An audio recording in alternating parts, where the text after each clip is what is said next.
Discuss ചെയ്യാൻ പോകുന്നത് grouped data തന്നാൽ എങ്ങനെയാണ് കർട്ടൈൽ ഡീവിയേഷൻ കാൽക്കുലേറ്റ് ചെയ്യുക എന്നുള്ളതാണ്. തൊട്ട് മുമ്പത്തെ ക്ലാസ്സിൽ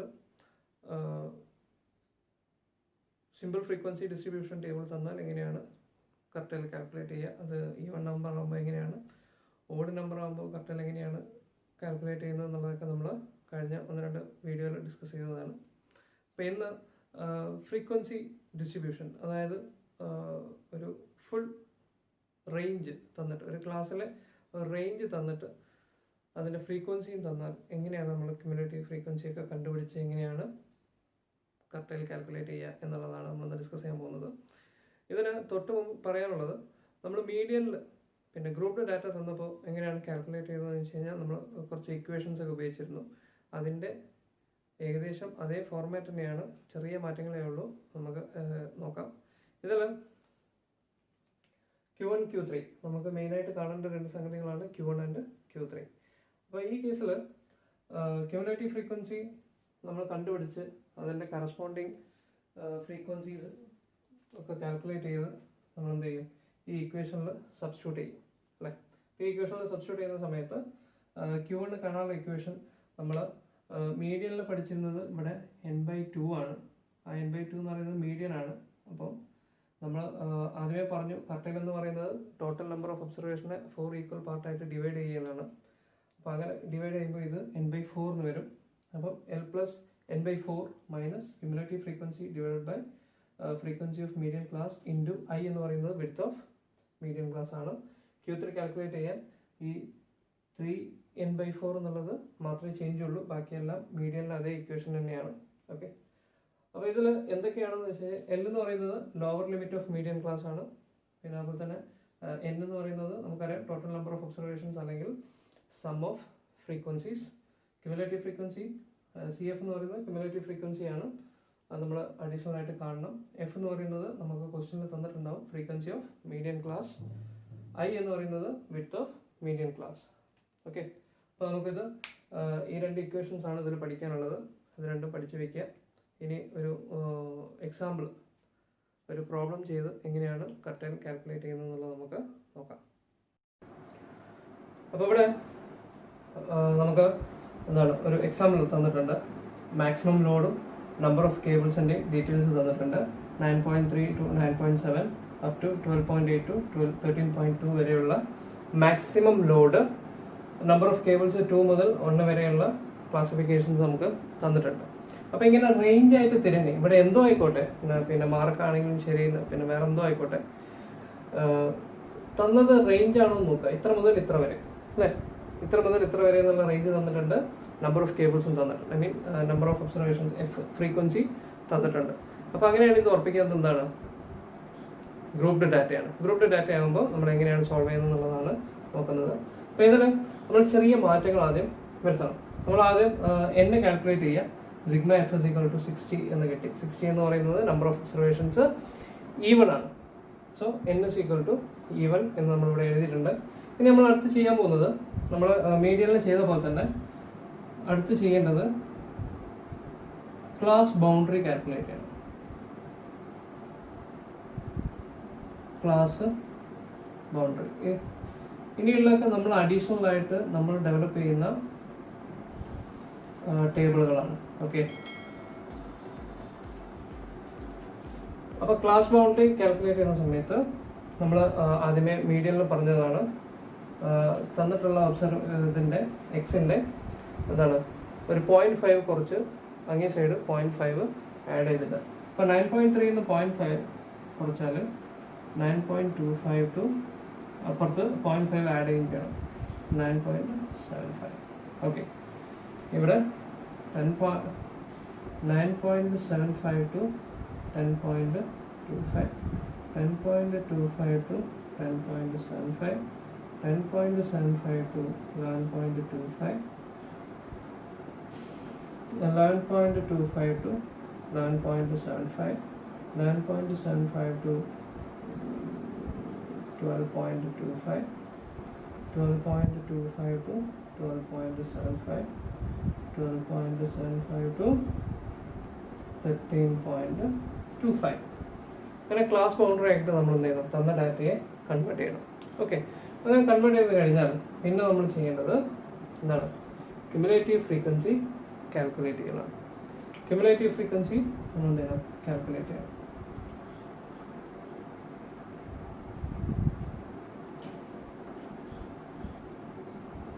ക്യുമുലേറ്റീവ് ഫ്രീക്വൻസി അത് നമ്മളിവിടെ ഒരു ടേബിളായിട്ടുണ്ട്. അപ്പോൾ ക്യുമുലേറ്റീവ് ഫ്രീക്വൻസി എങ്ങനെ ആഡ് ചെയ്യേണ്ടത്, തന്ന ഫ്രീക്വൻസികൾ ഓരോന്നായിട്ട് ആഡ് ചെയ്ത് പോവാം. അപ്പോൾ ഫസ്റ്റ് 2,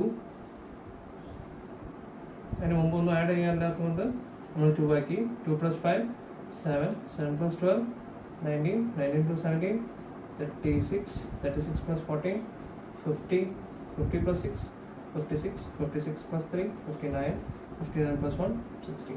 അപ്പോൾ cumulative frequency number of observations നമുക്ക് സെയിം ആണ്. അപ്പോൾ എന്തായി, എവിടെയും മിസ്റ്റേക്ക് ഇല്ലാന്ന് മനസ്സിലായി. ഇനി ക്യുമുലേറ്റീവ് ഫ്രീക്വൻസി കണ്ടു കഴിഞ്ഞാൽ ഇനി നമ്മൾ എന്താ ചെയ്യേണ്ടത്, ഇവിടെ നമ്പർ ഓഫ് ഒബ്സർവേഷൻസ് ഈവൺ ആണ് അല്ലേ. അപ്പോൾ n/4 വാല്യൂ കണ്ടുപിടിക്കുക, n/4 ഒബ്സർവേഷൻ കണ്ടുപിടിക്കുക. n/4 ഒബ്സർവേഷൻ എന്ന് പറയുന്നത് n 60/4 അല്ലേ. 60/4 എന്ന് പറയുന്നത് 15th ഒബ്സർവേഷൻ ആണ്. 15th ഒബ്സർവേഷൻ എവിടെയാണ് നോക്കേണ്ടത്, ക്യുമുലേറ്റീവ് ഫ്രീക്വൻസിയിൽ 15 വരുന്ന റേഞ്ച് നോക്കുക. ഇവിടെയാണ് 15th ഒബ്സർവേഷൻ കിടക്കുന്നത് അല്ലേ. 15th ഒബ്സർവേഷൻ കാണുമ്പോൾ നമ്മൾ പിന്നെ ഈ ഗ്രൂപ്പ്ഡ് ഡാറ്റയിൽ നമ്മൾ മീഡിയൻ കാൽക്കുലേറ്റ് ചെയ്യുമ്പോൾ പറഞ്ഞ റൂളുണ്ട്. നമ്മൾ ഇക്വേഷൻ എഴുതുന്ന സമയത്ത് L നമ്മൾ പറഞ്ഞു എന്താണ്, ലോവർ ഫ്രീക്വൻസി ക്യുമുലേറ്റീവ് ഫ്രീക്വൻസി എടുക്കണം.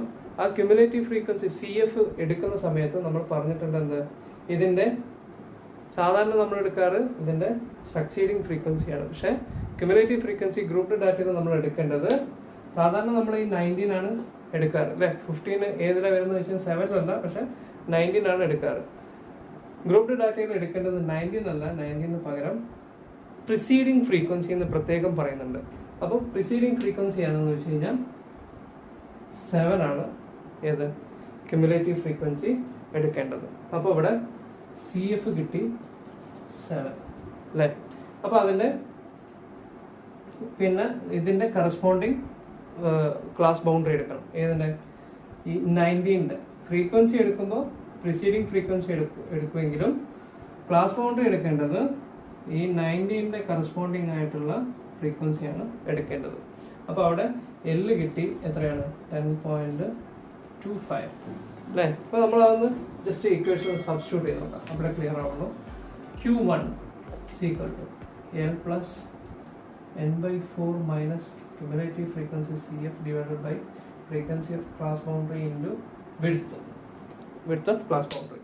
Width of class boundary എന്ന് പറയുന്നത്, അപ്പോൾ L എത്രയാണ് നമുക്ക് കിട്ടി 10.25 പ്ലസ് n നമുക്ക് ആദ്യം അറിയാം 60/4 മൈനസ് ക്യുമുലേറ്റീവ് ഫ്രീക്വൻസി ഈ 19ൻ്റെ പ്രിസീഡിങ് ഫ്രീക്വൻസിയാണ്. അപ്പോൾ 7 ഡിവൈഡഡ് ബൈ ഇതിൻ്റെ കറസ്പോണ്ടിങ് ഫ്രീക്വൻസി എന്ന് പറയുന്നത് ഏതാണ്, 12 ആണ്.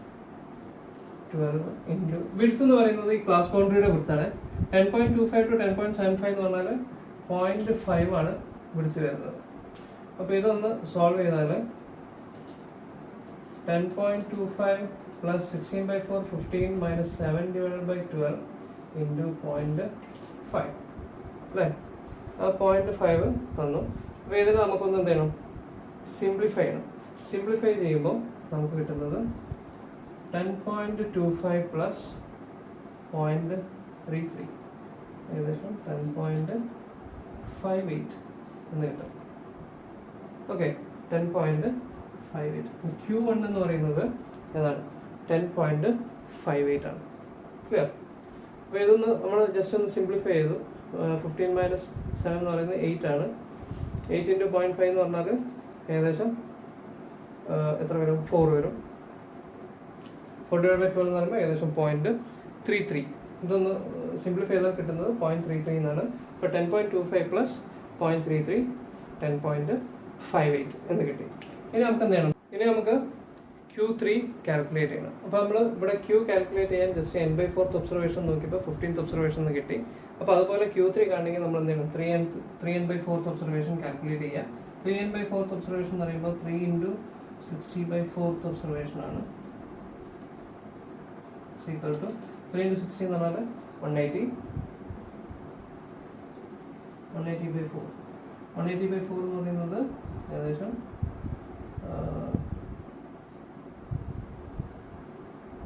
45th observation. 45th ഒബ്സർവേഷൻ എന്ന് പറയുന്നത് എവിടെയാണ്? ഈ ഗ്യാപ്പിലാണ് അല്ലേ? അപ്പോൾ 45th ഒബ്സർവേഷൻ എന്ന് പറയുന്നത് എവിടെയാണ്? ഇതിൻ്റെ രണ്ടിൻ്റെ ഇടയിലാണ് 45th വരുന്നത്. അപ്പോൾ നമ്മൾ സാധാരണ 50 ആണ് ചൂസ് ചെയ്യാറ്. അപ്പോൾ 50യുടെ കറസ്പോണ്ടിങ് ഫ്രീക്വൻസി ക്ലാസ് ബൗണ്ടറി എന്ന് പറയുന്നത് 11.25 to 11.75 ആണ്. അതിൻ്റെ കറസ്പോണ്ടിങ് ഫ്രീക്വൻസി എന്ന് പറയുന്നത് 14th ആണ്. ഓക്കെ, അപ്പോൾ ഇവിടെ നമ്മൾ തൊട്ട് മുമ്പത്തെ റൂള് പോലെ 50 അല്ല എടുക്കേണ്ടത്. 50യുടെ പ്രിസീഡിങ് ഫ്രീക്വൻസി ആയ ഏതാണ്? 36 ആണ് എടുക്കേണ്ടത്. ഓക്കെ, അപ്പോൾ 45th ഒബ്സർവേഷൻ ഉണ്ട്. അത് നമ്മൾ എന്താണ് ഇക്വേഷനിൽ സബ്സ്റ്റിറ്റ്യൂട്ട് ചെയ്തിട്ട് കാൽക്കുലേറ്റ് ചെയ്യണം. അപ്പോൾ Q3 എന്ന് പറയുന്നത് L plus 3n/4 minus cumulative frequency divided by frequency into I അല്ലേ? അപ്പോൾ അതൊന്ന് ചെറുതായിട്ടൊന്ന് സബ്സ്റ്റിറ്റ്യൂട്ട് ചെയ്യാം. സബ്സ്റ്റിറ്റ്യൂട്ട് ചെയ്യുമ്പോൾ L ഇതിൻ്റെ ലോവർ ഫ്രീക്വൻസി 11.25 പ്ലസ് 3n/4 എന്ന് പറയുന്നത് എത്രയായിരുന്നു? 45 ആണ് അല്ലേ?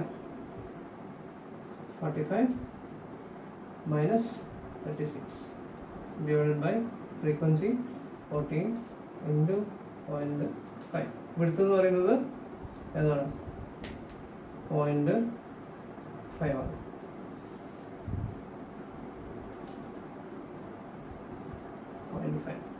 അപ്പോൾ ഇതൊന്ന് സിംപ്ലിഫൈ ചെയ്താൽ 11.25 പ്ലസ് 45 മൈനസ് 36നെ നമ്മളൊന്ന് ജസ്റ്റ് ചെറുതായിട്ടൊന്ന് സിംപ്ലിഫൈ ചെയ്താൽ നമുക്ക് കിട്ടുന്നത് 0.32. ഈ ഭാഗം ഒന്ന് സിംപ്ലിഫൈ ചെയ്ത് കഴിഞ്ഞാൽ 0.32 എന്ന് കിട്ടും. 0.32 എന്ന് പറഞ്ഞു കഴിഞ്ഞാൽ ഇത് രണ്ടും കൂടി ആഡ് ചെയ്യാം. 11.57. അപ്പോൾ നമുക്ക് Q1 കിട്ടി എത്രയാണ്? 10.58. Q3 കിട്ടി 11.57. ഇത്രയാണ് നമ്മൾ എന്ത് ചെയ്യേണ്ടത്? അവസാനം ഫൈനലായിട്ട് എഴുതേണ്ടത്. അപ്പോൾ ഈ ഫ്രീക്വൻസി സെലക്ട് ചെയ്യുമ്പോൾ ശ്രദ്ധിക്കുക എന്താണ്? 15th ഒബ്സർവേഷൻ അല്ലേ? ഫ്രീക്വൻസി സെലക്ട് ചെയ്യുന്ന സമയത്ത് നമ്മൾ സാധാരണ പിന്നെ 15th ഒബ്സർവേഷൻ വരുന്നത് 19 ആണ് നമ്മൾ സെലക്ട് ചെയ്യാറ്. പക്ഷേ ക്യുമുലേറ്റീവ് ഫ്രീക്വൻസി ഗ്രൂപ്പ് ഡാറ്റയിൽ സെലക്ട് ചെയ്യുമ്പോൾ പ്രിസീഡിങ് ഫ്രീക്വൻസിയാണ് എടുക്കേണ്ടത്. സക്സീഡിങ് അല്ല, പ്രിസീഡിങ് ഫ്രീക്വൻസി.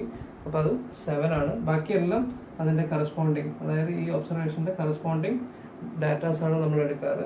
Q3 അതുപോലെ തന്നെ 45th ഒബ്സർവേഷൻ ആണ്. അപ്പോൾ അത് 50 വരിക. പക്ഷേ 50യുടെ ക്യുമുലേറ്റീവ് ഫ്രീക്വൻസി എടുക്കാതെ അതിൻ്റെ പ്രിസീഡിങ് ഫ്രീക്വൻസി ആയ 36 നമ്മൾ എന്ത് ചെയ്യും? ചൂസ് ചെയ്തു. ബാക്കിയെല്ലാം ആ 50യുടെ അതേ കറസ്പോണ്ടിങ് ഡീറ്റെയിൽസ് ആണ് നമ്മൾ എടുത്തത്. ക്ലാസ് ഇതിൻ്റെ ഫ്രീക്വൻസി 14 എടുത്തു. അതിൻ്റെ ക്ലാസ് ബൗണ്ടറി 11.25 to 11.75 എടുത്തു. അത് ഇക്വേഷനിൽ സബ്സ്റ്റിറ്റ്യൂട്ട് ചെയ്തു. അപ്പോൾ ഇവിടെ lower level of class boundary ഏതാണെന്ന് വെച്ച് കഴിഞ്ഞാൽ 10.25 ആണ്. ഇവിടെ lower level of class boundary ഏതാണെന്ന് വെച്ച് കഴിഞ്ഞാൽ 11.25 ആണ്. അത് ഇക്വേഷനിൽ സബ്സ്റ്റിറ്റ്യൂട്ട് ചെയ്യാം. അതൊന്ന് സിംപ്ലിഫൈ ചെയ്താൽ നമുക്ക് അതിൻ്റെ വാല്യൂ കിട്ടും. ഇത്രയാണ് നമ്മൾ എഴുതേണ്ടത്. അവസാനം Q1 Q3 അതിൻ്റെ വാല്യൂ ഏതാണെന്ന് വരെ നമ്മൾ വ്യക്തമായിട്ട് എഴുതിയിട്ട് വേണം ആൻസർ ഫൈനലൈസ് ചെയ്യാൻ. ഓക്കെ, ഇത്രയാണ്. ബാക്കി നമുക്കിനി മോഡാണ് പഠിക്കാനുള്ളത്. മോഡ് നമുക്ക് അടുത്ത വീഡിയോയിൽ കാണാം. Thank you, bye bye.